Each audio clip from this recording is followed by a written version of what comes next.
வடக்கு மாகாணத்திலே சில அரசியல்வாதிகள், குறிப்பாக சொன்னால் தமிழரசு கட்சி, ஒரு ஹர்த்தாலை அனுஷ்டித்தது.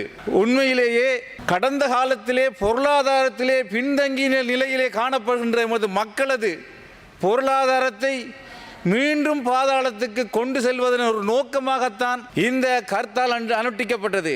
உண்மையிலே கௌரவ ஸ்ரீதரன் அவர்கள் கடந்த காலத்திலே பொருளியல் ஆசிரியராக இருந்தார். அவர் கூட நான் நினைக்கின்றேன், சிந்திக்கவில்லை, ஒரு நாள், அதாவது திங்கட்கிழமை ஹர்த்தாலை அனுஷ்டித்தால் பாடசாலை மாணவர்கள், வியாபாரிகள், நோயாளர்கள் போன்றவர்கள் பாதிக்கப்படுவார்கள் என்றே கூட அவர்கள் சிந்திக்கவில்லை. தங்களுடைய தனிப்பட்ட அரசியலை நோக்காக கொண்டுதான் இந்த ஹர்த்தால் அனுஷ்டிக்கப்பட்டது.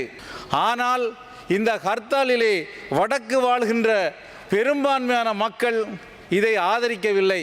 இதன் மூலம் வெளிப்படையாக தெரிகின்றது, வடக்கிலே வாழ்கின்ற தமிழ் மக்கள் இந்த தேசிய மக்கள் சக்தியுடன் தான் இருக்கின்றார்கள் என்று உண்மையிலேயே அவர்கள் நான் நம்புகின்றேன்.